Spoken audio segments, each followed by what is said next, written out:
ang mga kwento ng pag-ibig, kwento ng buhay at kwento ng pag-asa dito sa Barangay Love Stories. Love Stories.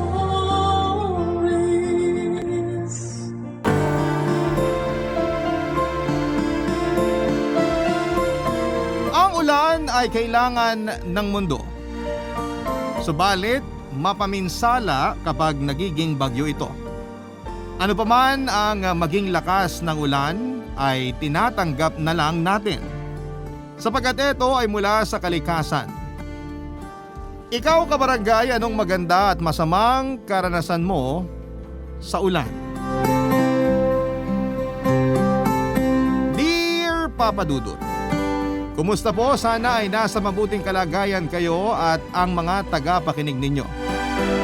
Gusto ko lamang pong ibahagi ang aking kwento 30 taon nang nakakaraan. Lagi po akong nakikinig sa inyo kaya netong pumasok ang unang bagyo ng taong 2024 ay naisipan kong baka may mapulot na aral ang mga kabarangay sa kwento ko. Tulad nga po ng nabanggit ko ay nangyari po ito 30 taon nang nakakalipas. Ako po si Jelly, 50 years old na po ako sa ngayon. Nangyari po ang kwento taong 1994. Noong 20 years old pa lamang ako. Nag-aaral po ako noon at kumukuha ng kursong nursing kasama po sa kwentong ito ay si Tim. 20 years old din siya noon. Kaklase ko po siya at magkalapit na magkalayo po ang bahay namin. Nasa isang lugar po kami pero magkahiwalay na kalye.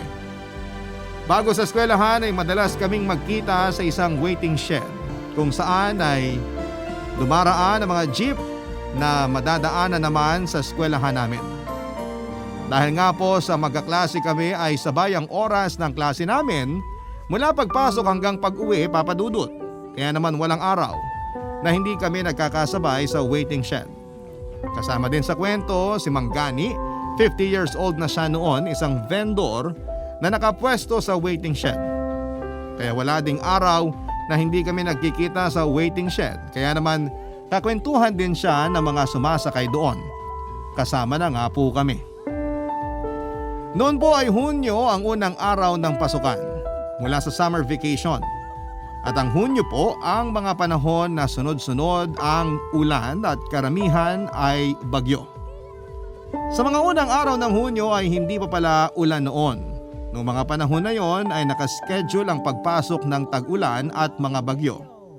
Sa ngayon kasi unpredictable na, magugulat ka na lamang na uulan pala. Ang summer nakasakto din sa Abril at Mayo pero ngayon ay naliligaw na ang summer. May mga panahon pa na ang init ng summer ay parang 3 summer na pinagsabay-sabay dahil sa sobrang init. Ang relasyon namin ni Tim noon ay parang ulan din, Papa Dudut. Nung una ay ambon lang hanggang sa nagiging ulan at umabot sa bagyo kung saan ay pataas ang signal. In other words po ay nagsimula kaming hindi okay at aminado po ako doon dahil po kasi sa kasupladahan ko. Nung unang magkasabay kami ay kinausap niya ako pero hindi ko po siya pinansin. Kaya si Mang Gani ang kinausap niya para siguro ay huwag siyang mapahiya. Hanggang sa nasanay na kami na hindi nagkikibuan. Hanggang isang araw papasok habang naghihintay kami ng jeep ay biglang umambon. Isang ulan na hindi sigurado kung ganun lang ba o lalakas pa, Papa Dudut.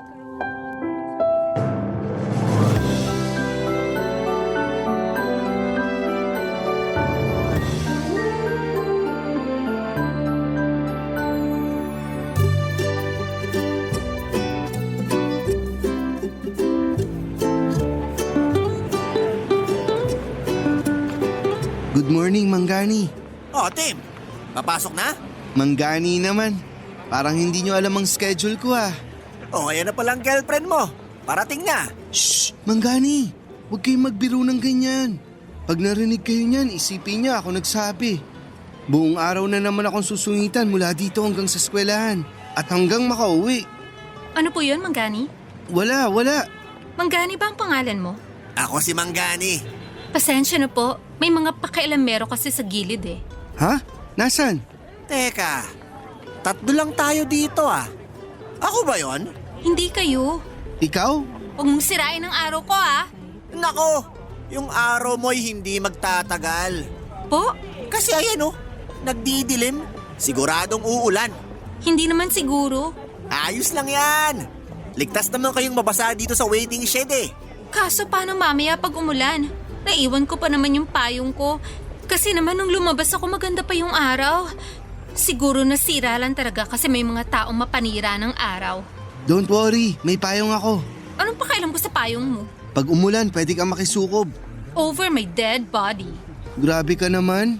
Oh, nagkatalo ba kayo? Pabuti pa ito. Mag-chewing gum muna kayo, pampalamig ng ulo. Salamat po. Kakakain ko lang. Kumakain ka ng chewing gum? Sira ulo? Ang sinasabi ko, kakakain ko lang kaya ayoko munguya ng chewing gum. Chewing nga eh. Akala ko kasi kumakain ka ng chewing gum. Sabi kasi ng lola ko dati, pag kumain ka raw ng chewing gum, magbubulbul ang bituka. Eh di kumain ka nung kumain para mapatunayan mong tama ang lola mo. Okay lang, wala na naman si lola eh. Ha? Kailan pa? Nung isang araw lang po. Bakit hindi ko nabalitaan yan? Ah, opo. Wala kasi kayo dito nung hinatid namin siya sa stasyon ng bus. Hinatid? Opo, pero okay lang din po. 3 buwan lang naman siya dun sa Ilocos eh.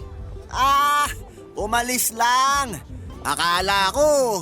Kasi naman, tanga yung nagkukwento. Kaya iisipin nyo talaga yan. Ikaw ba, Jelly? Anong iniisip mo? Ewan ko sa'yo. Nako, ayan, padilim na at umaambo na. Ang tagal naman ng jeep. Darating din yun. Kausap kita. Madalang kasi ang bumabiyahe ngayon. Kasi naman, nag-uulan. Eh yung kaling pinanggagalingan ng mga jeep, madalas binabaha. Maihinga lang yata ang aso, nagbabaha na dun eh. Mula kanina wala pa pong dumadaan na jeep. Meron, 2. Yung huli dumaan bago dumating si Tim. May bit-bit kasing kamalasan. Ha? Wala. Payong at bag lang ang bitbit ko. Alam mo, trying hard ka magpatawa. Natawa nga si Manggani oh. Di ba Manggani nakakatawa yun? Oo nga naman. Tawang-tawa nga ako eh. Kinukulam kayo niyan para tumawa kayo. Nako, mag-aaway na naman kayo. Alam nyo, mabuti pa. Maglakad na kayo habang wala pang ulan. Kasi kung hihintayin nyo ang jeep, baka malate na kayo. Tsaka baka abutan kayo rito. Mas mahihirapan kayong maglakad. Mabuti pa nga po. Sige Manggani. Jelly, intay. Sabay na ako. Uy, bakit ka ba nagmamadali? Tanga, babagsak na yung ulan. Anong babagsak? Ayan, umaambo na. Halika na dito. Sumukob ka na sa payong ko. No way! Jelly, saan ka pupunta?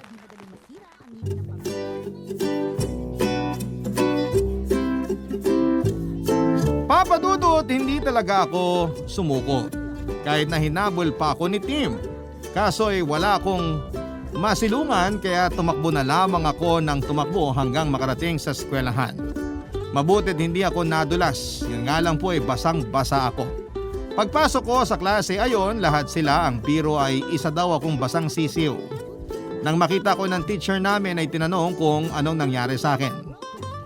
Kinuwento ko na napatakbo ko dahil naabutan ng ulan at nakalimutan kong magdala ng payong.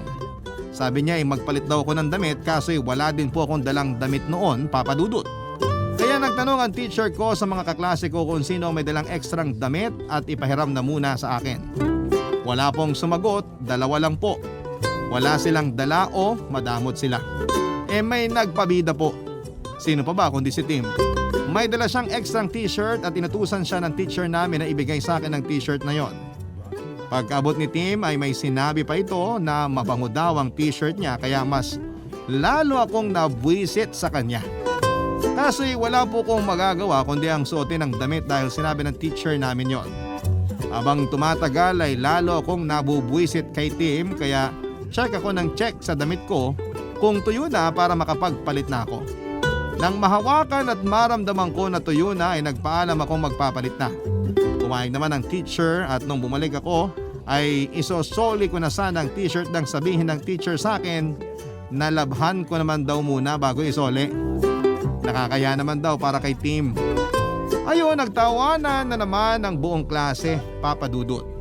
Si Tim naman ay nagpasikat at sinabi pa na ayos lang kahit na hindi na siya or hindi ko na gawin ang maglaba. Kaya mas nagtawanan ng mga tao.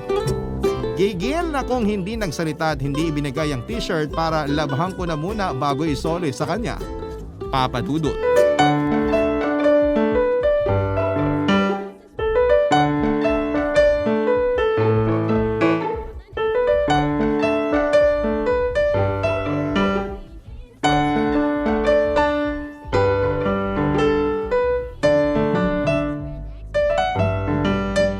Oh, Jelly! Mukhang maganda ang gising mo ah. Po, Sinong hinahanap mo? baka may buwisit sa paligid eh. Si Timbang hinahanap mo? Naku, hindi ko po hinahanap yun no. Ayoko lang po masira ang umaga ko. Ikaw naman. Mabait naman si Tim ah. Ganun ang mga taong lobo. Nakatago sa balat ng tupa. Nasaan po ba siya? Eh di hinahanap mo nga siya. Hindi po! Ay, opo. May isasoli sana ako sa kanya eh. Mabuti pa, iwan ko na lang po sa inyo. Wag na. Bakit po?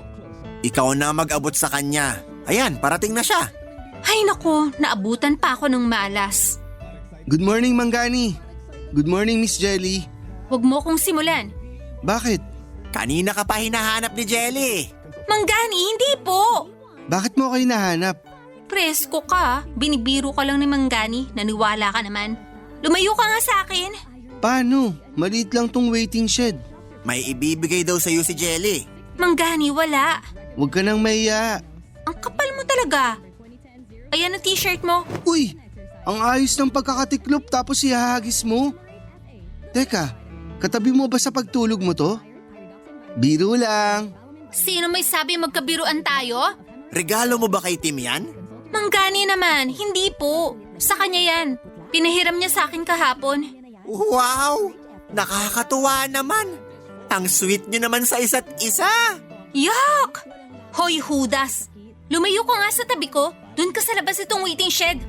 Huwag kang papasok dito hanggat hindi ako nakakasakay ah.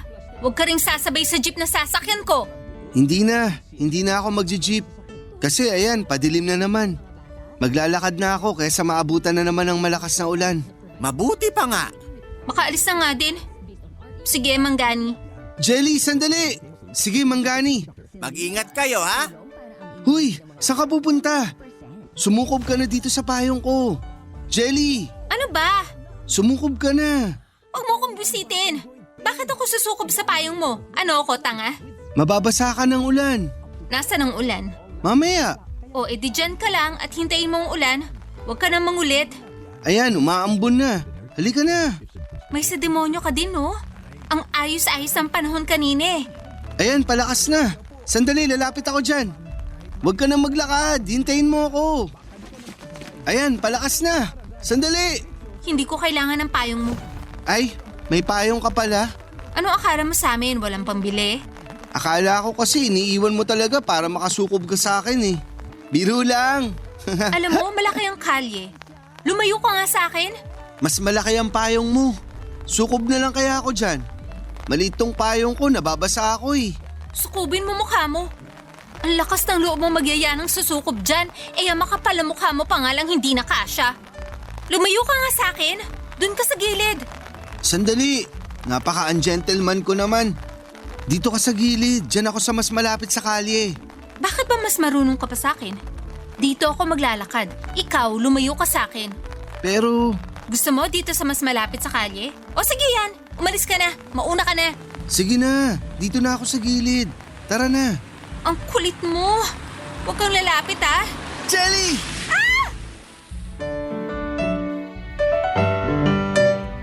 Papadudot dahil sa kagustuhan kong makalayo kay Tim ay sa gilid ng bangketa ako naglakad. Hindi ko naman akalain na mangyayari ang isang insidente. Papadudot, may dumaan na malaking truck. Sakto na pagtapat niya sa akin ay may lubak at ang lubak ay may naipong tubig marahil ay galing sa ulan noong gabi. Ayun, tumalsik sa akin ng napakaraming tubig kalye na kulay tsokolate dahil po sa putik. Pumasok na naman po ako sa eskwelahan na basang-basa at natural ay tawanan na naman ng mga kaklase ko at sinabihan na naman akong basang sisiw. Si Tim din po ay nabasa kasi naihagis niya ang payong niya para lapitan ako. Ang kaibahan lang po namin ay ang tubig na nakabasa kay Tim ay galing langit at ang sa akin naman ay galing sa lupa. May magbibiro pa sa amin na kung sabay daw ba kaming naligo ni Tim. Hindi naman ako napipikon, kaso noong makita kong tuwang-tuwa si Tim sa mga biro ay doon ako tinamaan ng inis at buwisit sa kanya. Gaya ng dati, pinagpalit kami ng damit ng teacher namin. Si Tim na pasikat, inalok muli ako ng t-shirt na kakasoli ko pa lamang sa kanya. Hindi ko siya pinansin at nilabas ko ang isang plastic na may damit sa loob. Walang salita, ibig sabihin ay may dala akong sariling damit. Saka ako dumiretso sa banyo ng babae. Nakabihis na si Tim at nakabalik na ang klase. Ako naman ay nasa banyo pa. Ang tagal ko sa banyo kaya ipinasundo ako ng teacher namin. Pagbalik ko ay ang basang uniforme pa din ang suot ko. Nagalit ang teacher nang ipilit ko na yun na lamang ang susuotin ko, ito total ay matutuyo na naman. Medyo nag-init ang ulo ng teacher ko at sinabihan ako na magkakasakit ako kaya magbihis na daw ako. Sinabihan pa ako na nadedelay ang klase dahil sa tagal kong magbihis. Kaya wala akong magawa kundi ang bumalik sa banyo. Papa Dudut. Barangay Love Stories. Barangay Love Stories. Papa Dudut, maling plastic po pala ang nabitbit ko. Ang nadala ko po pala ay yung plastic na may laman na bagong duster na kabibili lamang ni nanay.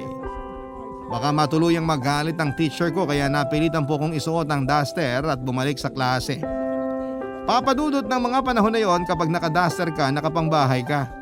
Kaya ayun, pagpasok ko pa lamang ay tawanan na ang lahat at may mga nagbiro pa. Bahay ba daw ba namin ang eskwelahan o kaya ay magtitinda daw ba ako ng gulaman at kung ano-ano pa. Hindi ko po alam kung paano ipapaliwanag. Ang teacher ko kahit na natatawa ay sinabihan ng kaklase ko na tantanan ako at magpatuloy na kami sa klase. Sinabihan ang klase na damit din daw naman ang suot ko, kaya huwag na lamang akong pansinin na nakapangbahay ako. Papa Dudut, litaw na litaw ako sa buong klase kasi lahat sila ay nakaputi at ako naman ay nakaprinted. Papa Dudut, nakikita kong pigil na tumatawa ang mga kaklase ko pero okay lang po. Hindi ako affected, kaso nakita ko na naman ang pagmumukha ni Tim. Natatawa siya at yung mukha niya ay parang sa tingin ko ay humahalakhak. Kaya ayon, buong araw na naman po akong nabuwisit. Tapos ang kapal po ng mukha niya. Tinanong pa ako kung sasabay daw ba ako sa kanya. Isusuot niya daw ang t-shirt niya para pareho kaming nakasibilyan. Siya nakasibilyan, ako naman ay nakapangbahay. Magmumukha pa akong yaya niya. Hindi ko siya kinausap at hindi ako nagsalita at umuwi ng mag-isa. Mabuti at nakasakay kagad ako ng jeep dahil isa na lang ang bakante. Si Tim, sasabit sana sa jeep pero sinabihan siya ng driver na bawal daw ang sabit, lalo na sa isang estudyante. Kaya napilitang buwaba muli si Tim at naiwan. Kitang-kita ko siya habang papalayo ang jeep. Papa Dudut, imbes na matuwa ako, ay parang naramdaman ko ay lungkot. Kasi baka kung anong oras pa siya makasakay at kung anong oras pa may dumating na jeep. Kawawa din si Tim kung maghihintay ng matagal o maglalakad na naman papauwi. Pero agad kong pinutol sa utak ko ang iniisip ko.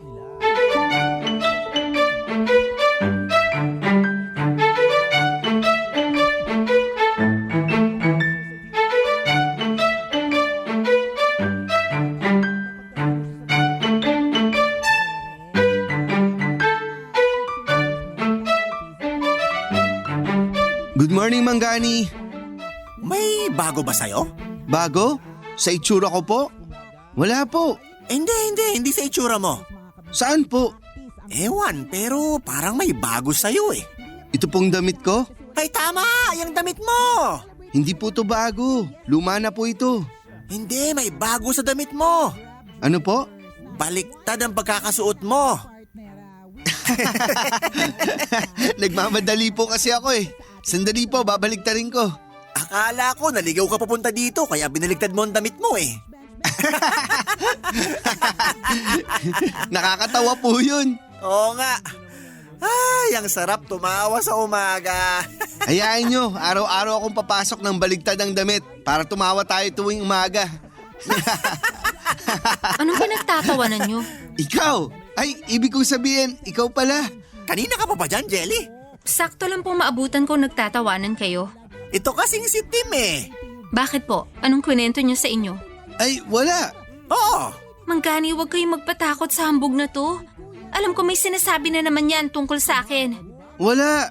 Oo nga naman, Jelly. Natatawa lang kami. Kasi po, kwento niya na nabasa ako ng talsik ng tubig sa kalye nung may dumaan na malaking truck. Tapos sa eskwelahan, mali yung nabitbit kong damit kaya nakadaster ako hanggang makauwi. Totoo ba yan? Opo, yun po ang kwento niya ano. Jelly. Tumahimik ka! Huwag kang titingin kay Manggani. Huwag mo siyang takutin! Ay, hindi naman ako tinatakot ni Tim. Ang pinagtatawanan namin ay yung damit niya. Manggani naman, pati ba naman kayo nahahawa sa kabaliwan nitong lalaking to?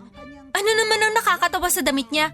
Uniforme po yan sa eskwelahan. Ngayon hindi na nakakatawa. Pero kanina nakakatawa.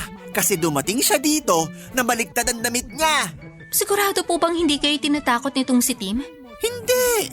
Nagpapasalamat pa nga ako at pinatawa niya ako ngayong umaga. Pero huwag ka mag-alala, Jelly. Kasi nakakatawa din naman yung kinuwento mo. Natalasikan ka ng tubig pagdaan ng truck. Tapos nakadaster ka sa eskwelahan. Nakakatawa yun. Makaalis na nga, baka umulan na naman. Jelly, sandali! Nako, buti hindi ka pa nakalayo. Ano ba naman yung ulan na yan? Kanina wala naman tapos biglang bumagsak. May payong ka ba? Halika, sumukob ka na sa payong ko. Mabuti pa nga maglakad na kayo. Kasi baka matagalan na naman ang pagdating ng jeep. Medyo madami kasing kalye na binaha. Ganun po ba? Sige po, aalis na ako. Sandali! Ha? Bakit? Naiwan ko yung payong ko. Babalikan mo? Pag binalikan ko, para na rin ako naglakad papuntang eskwelahan. E di dediretso na ako sa eskwelahan. Pero mababasa ka. Common sense naman. Ang ibig kong sabihin, makikisabay na lang ako sa'yo kahit ayaw ko. Sakto, kasi malaki tong payong ko. Tara na. Mag-ingat kayo, ha? Bye, Manggani. Bilis na natin maglakad. Dahan-dahan. Parang tumatakbo na tayo eh. Madulas ang kalye. Kita mo ang layo na agad natin kay Manggani. Ang dami mong angal. Bilisan na natin kasi palakas na ng palakas ang ulan. Ay! Papa Dudut, may dala talagang malas itong si Tim. Malaki nga ang payong niya. Hindi kami nabasa ng ulan kahit halos patakbo na ang lakad namin. Kaso po ay bigla namang humangin ang pagkalakas-lakas. Hinangin yung payong ni Tim. Nilipad yung pinakatela noong payong at ang natirang hawak niya ay yung buong skeleton ng payong na lamang. Kaya ayon, sa lakas ng ulan ay wala kaming matakbuhan para silungan. Kaya para kaming nagmamarathon papunta ng eskwelahan. Ayon, basang-basa na naman kami. Syempre, inasar na naman kami ng mga alaskador naming mga kaklase. Hindi na kami naghintay na utusan ng teacher namin na magpalit. Pumunta na kaagad kami sa mga banyo at doon na nga nagpalit. Bago pa ako makalabas ay may mga pangaasar pa na kung anong kulay daw ba ng duster ko sa araw na yon. Hindi ko sila pinansin kasi maginaw kaya nagmamadali ako nagpunta sa banyo para magpalit na. Naunang nakabalik si Tim sa klase tapos ang buong klase ay nakatingin sa pinto. Hinihintay nila ang pagbabalik ko dahil gusto nilang makita kung ano ang suot ko. Pero napatahimik na lamang ang buong klase pagpasok ko. Tahimik lahat maliban sa teacher ko na nagalit. Bakit daw nagpapasaway na naman ako at ayaw ko pang magpalit? Pero nakapagpalit na po ako kasi ang binaon ko po ay ang isa ko pang uniforme. Kaya uniforme ba din ang suot ko? Tahimik ang teacher ko pati na ang mga kaklase ko. Nakita ko si Tim na natatawa. Papadudot dahil nga sa inis ko sa kanya ay na-misinterpret ko ang tawa niya. Hindi pala ako ang pinagtatawanan niya kundi ang buong klase na napahiya dahil naka-uniforme muli ako. Pero syempre hindi ko pa po alam noon kaya dagdag inis ko na naman kay Tim ng araw na yon.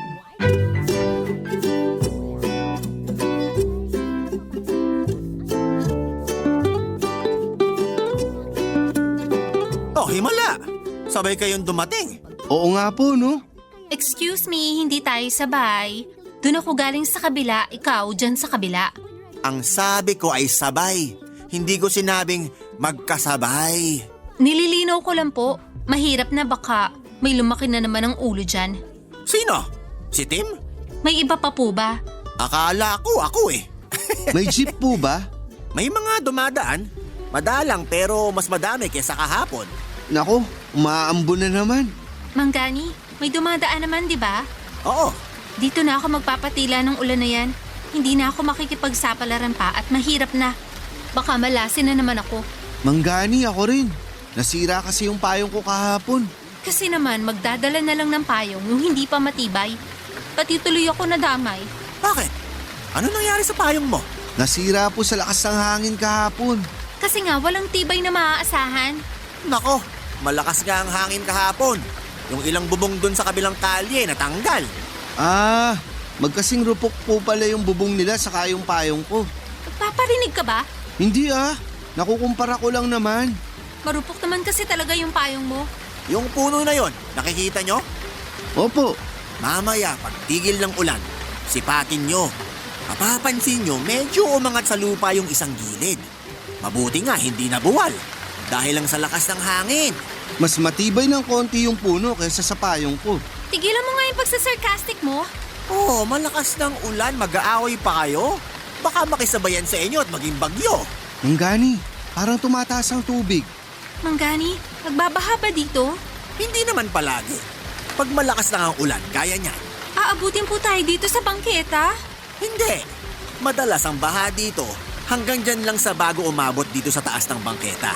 Kaya hindi tayo aabutin dito. Pero ang lakas po ng ulan. Kaya dapat ipagdasal natin na tumigil na ang ulan.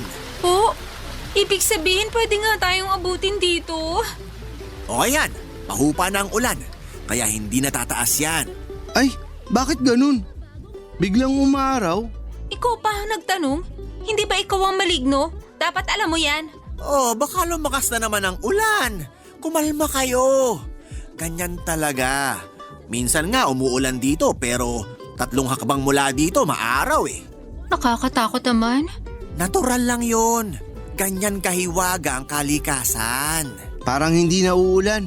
Kasi sikat na ang araw eh. Mabilis po bang mawawala yung baha? Yun lang, medyo matagal. Pinakamatagal na yung mga 30 minuto. Ay, ang tagal. Maliliit na ako sa klase. Wala tayong magagawa. Oh, Tim, ano yan? Bakit ka naguhubad ng sapatos? Ayoko pong malate. Lulusong na lang ako sa baha. Oo nga. Mag-ingat ka lang at baka may mga matatala sa kalye. Kapain mo na muna bago ka humakbang. Opo, Oh, Jelly, ikaw? Hihintayin ko na lang pong bumaba. Ayoko pong lumusong. Mabuti pa, Tim. Pasanin mo na lang si Jelly. Tutal, lulusong ka na din naman.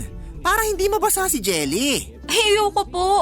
Kasi sa tingin ko sa baha, parang 2 oras pa bago huhupa. Baka hindi ka na makapasok sa eskwelahan. Kaya kung ako sa'yo, pumasan ka na. Kaya ka naman ni Tim. sasabay ka ba? Oo na nga. Mag-ingat kayo. Ayos ka lang? Maglakad ka na nga lang. Dami mo pang tanong eh. Huwag mo kong ihulog ah. Siyempre hindi. Akong bahala sa'yo. Uy! Papa Dudut, isang kamalasan na naman ang naranasan ko sa kamay ni Tim. May malaki palang hukay sa dinaanan namin. Dala nga po sa baha ay hindi ito nakikita. Kaya paghakbang ni Tim ay nahulog kami sa hukay na yon. Kaya ang ending ay pareho kaming basang-basa. Siyempre pagpasok sa klase ayon, ay na naman ang mga alaskador naming mga kaklase. Natatawa na naman sa amin pero mas lalo silang naghagalpaka ng tawa noong malaman nilang nahulog kami sa butas kaya nalubog sa baha. Kung paano nila nalaman ay ikinuwento ni Tim kaya doble-doble ang galit ko sa kanya. Sobrang galit ko ay kung ano-ano pang mga nasabi ko kay Tim, Papa Dudut. At sa unang pagkakataon ay naramdaman kong sumama ang loob ni Tim. Medyo nagalit siya sa pagkakasabi niyang hindi naman niya sinasadya. Maski naman siya ay nahulog din sa butas. Pero noong malaman niya kung bakit ako galit na galit ay nanahimik siya. Pero alam ko na natatawa siya. Pinipigil niya lang. Nakainom po kasi ako ng tubig baha. Gaya ng dati, pinagpalit muli kami ng damit ng teacher namin. Papadudot dahil sa tag-ulan ay nasanay na talaga ang mga estudyante na i-plastic ang mga gamit at iselyo saka ilalagay sa bag. Para kung mabasa man ng ulan ang bag ay hindi mababasa ang mga gamit, naka-plastic po ang mga gamit sa eskwela pero ang mga damit namin na baon ay hindi. Lalo na po ako. Hindi ko na po pinaplastic para alam ko na tamang damit ang bit-bit ko at hindi sa nanay ko. Kaya dahil nga sa hindi naka-plastic at basang-basa din po ang mga damit na baon namin dahil sa pagkakalubog sa baha ng araw na yon. Papadudot. Barangay Love Stories. Barangay Love Stories. Papadudot dahil nga po sa basa pati ang mga baon naming damit ay wala kaming maisuot. Hindi na nagtanong ang teacher namin kung may mapapahiram ba sa mga kaklase namin ang dala nila. Ang ginawa na lamang ng teacher namin ay kinuha ang mga nakatagong lab gown na malilinis naman dahil pinapalabhan naman yon kapag ginagamit. At yon ang ipinasuot sa amin hanggang sa matuyo ang mga damit namin na basang-basa pa. Wala kaming choice kundi ang suotin ang mga lab gown, Papadudot. Siyempre, ayun na naman ang mga kaklase namin at buong araw na Doc ang tawag sa amin. Habang ako ay naiinis sa biro, si Tim naman ay natatawa. Kaya habang natatawa siya ay mas naiinis naman ako. Nang matapos ang klase ay saka ko nilabas ang galit ko kay Tim. Nasabihan ko siya na puro kamalasan ang ibinibigay sa akin sa tuwing makakasama ko siya. Sinabihan ko siya na huwag nang sasabay sa akin kahit na kailan. Kapag nakikita niya ako na nasa waiting shed na ay huwag siyang pupunta hanggang hindi ako nakakasakay o nakakaalis. Ganon din ako. Pag nauna siya at nakita kong andun siya ay hihintayin ko muna siyang makaalis bago ako pumunta ng waiting shed. Masunurin ata si Tim, Papadudot, kasi kinabukasan ay hindi ko siya nakita. Kahit sumulyap-sulyap ako sa kalye ay kung nandun nga ba siya at naghihintay lamang na makaalis ako ay hindi ko siya nakita. May dumaan na jeep pero hindi ako sumakay. Kakahanap kung nandun na nga ba siya. Hanggang sa mapansin ako ni Mang Gani, Papadudot.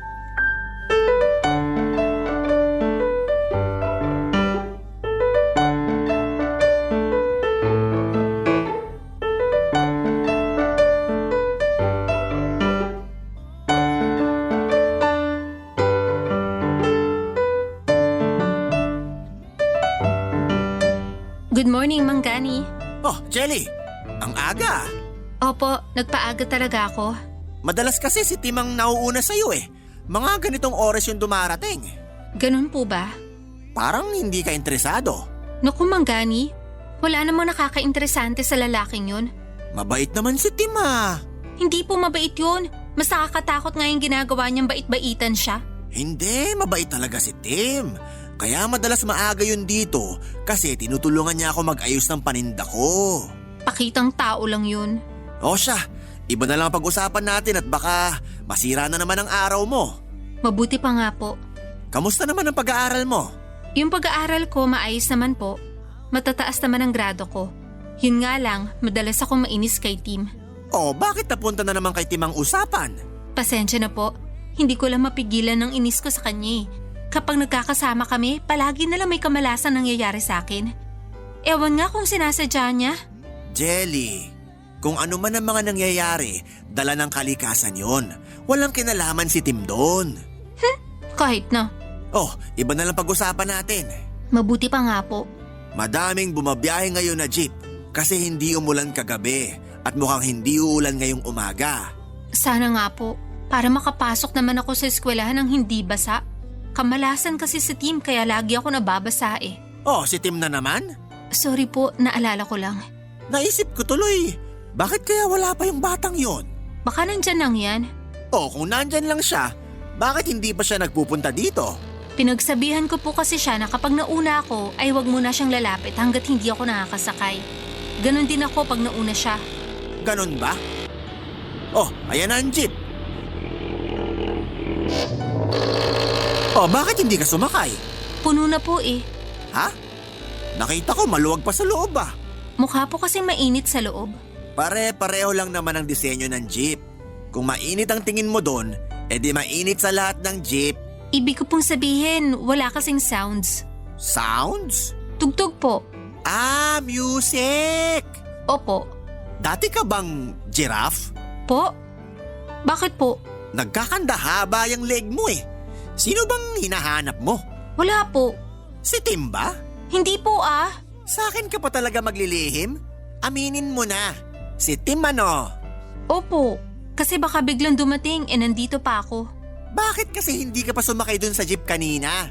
Para nakalabas na din siya kung saan man siya nagtatago. Yung susunod po. Hayaan mo na. Huwag mo nang hanapin at magkikita din kayo sa eskwelahan.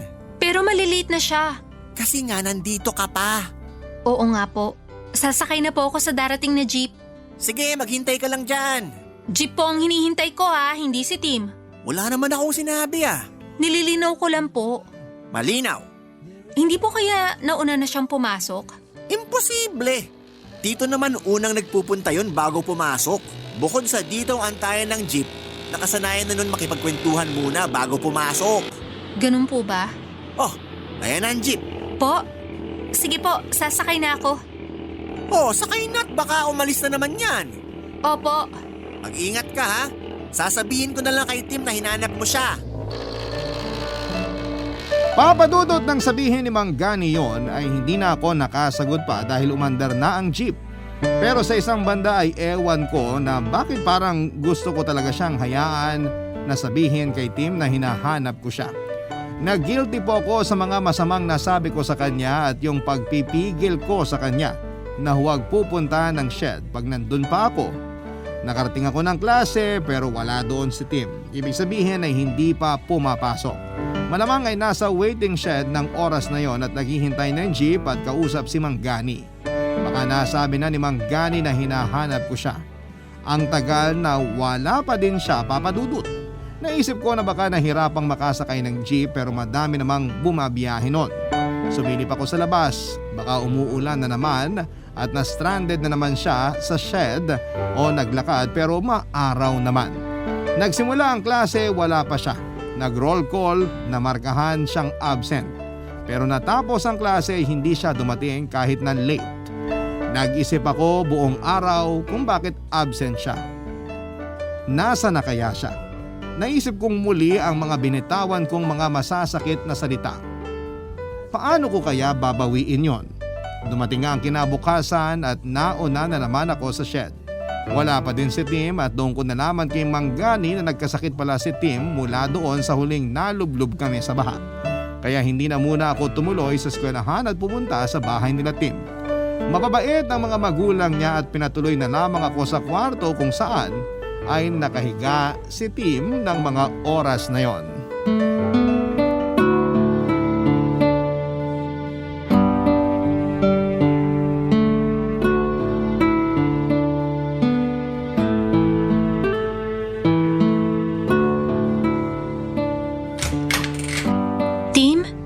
Jelly!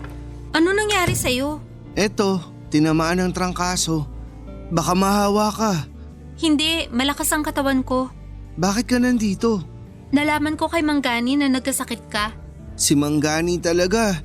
Kahit ang layo nitong sa amin, nakarating pa rin sa kanya ang balita. Ganun talaga ang kaibigan. Teka, baka malate ka. Maaga pa? Oo nga. Bakit nga ba ang aga mo kay Mang Gani? Wala lang. Kumusta si Mang Gani? Ayos naman siya. Eto, may pinadala siyang biskwit. Kainin mo raw. Si Mang Gani talaga, nakakahiya. Wala akong dala ha. Ngayon ko lang kasi nalaman. Hindi na ako nakabili kahit prutas kasi nagpunta na agad ako dito. Walang anuman yun. Sapat na yung pagdalaw. Ang babait ng parents mo, no? Oo, sobra. Kaya nga ayaw ko nagkakasakit kasi, ayun, alalang-alala tuloy sila. Ako rin. Ano yun? Ha? Ang alin? May sinasabi ka? Wala ah. Sabi ko magpagaling ka. Oo, baka bukas o makalawa, ayos na ako. Kasalanan mo to eh. Oh, bakit naman? Kasi nagmamagandang loob ka na sa akin. Tapos kung ano-ano pang sinasabi ko sa'yo. Nalubog ka na nga sa baha, sinisi pa kita. Sorry ha. Sorry na sa lahat. Ano ba yan? Para namang mawawala na ako. Huwag kang magbiro ng ganyan. Sorry, Saan? lagi ka na lang napipikon sa akin. Sorry kung mali lagi ang biro ko ha. Hindi, ayos lang ang biro mo. Masyado lang akong sensitive kaya kahit wala naman, ang dami ko agad nasasabi. Sorry na rin sa lahat ng kamalasan. Naku, wag mong isipin yun. Malas nga ata ako. Kasi sa lahat ng araw na kasama mo ko, palaging may maling nangyayari sa'yo. Kaya malas nga ako sa'yo. Maiintindihan ko kung lalayo ka lagi sa akin. Promise, hindi ako magagalit. Wag mo na ngang isipin yan. Walang malas. Dala lang ng inis ko kaya ako nasabi yon, hindi ka malas. Talaga ba? Oo, kaya wag mo nang isipin yon. Ang isipin mo ngayon ay ang gumaling agad. Oo, magpapagaling at magpapalakas ako. Para kina mama at papa. Pati na rin sa'yo. Ay, sorry. Huwag kang magagalit ha. Ano ka ba? Nakakatuwa nga yun eh. Isa ako sa motivation mo para gumaling agad. Isama mo na rin si Manggani. Oo nga, si Manggani. Kawawa naman yun. Bakit? Kasi wala nang kakwentuhan habang nag-aayos ng paninda niya. Huwag kang mag-alala. Yung hindi mo nagawa kahapon, ako ang gumawa. Tinulungan ko siya at nakipagkwentuhan ako sa kanya. Napagkwentuhan niyo ba ako? Ha? Nasamid kasi ako kahapon ng umaga. Ibig sabihin may nakaalala sa akin. Ikaw ba yun? Ha? Siguro. Tsaka si Manggani. Kaya pala. May kailangan ka ba? May gusto ka? Ayos lang ako. Ikaw ang iniisip ko. Anong oras na? Baka malate ka sa klase. Hindi na muna ako papasok. Bantayan na muna kita. Huy, wag. Ano ka ba? Pumasok ka. Mas hindi ako marerelax yan kung umabsent ka dahil sa akin. Kaya sige na, pumasok ka na. Sige na nga. Mamaya, anong gusto mong pasalubong? Huwag ka nang gumastos. Marami namang pagkain dito. Binili nila mama at papa. Sabi ko nga, yung pagdalaw mo lang, sapat na. O sige, basta pagaling ka ha. Sorry uli. Tama na nga yung sorry na yan. Okay na tayo, di ba? Kaya maging masaya na tayo. Oo. O sige na, malilate ka na. Lalakad ka pa papuntang waiting shed. Sige, bye. Papa Dudut, mula noong araw na yon ay araw-araw bago pumasok at pag-uwi galing eskwelahan ay pumupunta ako kay Tim para alagaan siya. Nagagamit ko naman ang mga napag-aralan ko sa nursing sa pag-aalaga ko sa kanya. Dahil sa ulan ay nagkakilala kami ng sobra ni Tim, nagkagalit, nagkasungitan, pero siya din ang nakapaglapit sa amin. Papa Dudut, dahil sa pagtutulungan, ay nakagraduate kami ng nursing at nakapasa sa exam kaya registered nurse hanggang ngayon. Ilang taon na noong nag-i-intern pa lamang kami noon ay nagkasakit si Manggani kaya kami ni Tim ang laging nagpupunta sa kanya para i-check siya. Gumaling naman po si Manggani noon. Pero 5 taon po ang nakalipas nang atakihin sa puso itong si Manggani. Wala na po si Manggani sa ngayon. Pero hindi namin siya nakakalimutan dahil siyang naging kupido namin. Mag-asawa na po pala kami ni Tim at may 3 anak na sa kasalukuyan. Masaya kami, Papa Dudut, napakaswerte ko sa lalaking munti ko nang ipagtabuyan dati. Mabuti na lang at nagising ako kasi deep inside pa lang ay mahal ko talaga si Tim. Para gunitain namin ang mga unang pagkikita at pagkakakilala namin ay palagi kaming kumakain sa labas at nagde-date at tumitigil kami ng 1 oras sa waiting shed kapag dumarating ang tag-ulan. Salamat po, Papa Dudut, at sa inyong mga tagapakinig. Sana po ay may napulot po kayong aral sa aking kwento ngayong araw na ito. Ang inyo pong forever nakapuso at kabarangay, Jelly. Nagustuhan ng iyong napakinggan? Ituloy yan via live stream sa www.gmanetwork.com/radio.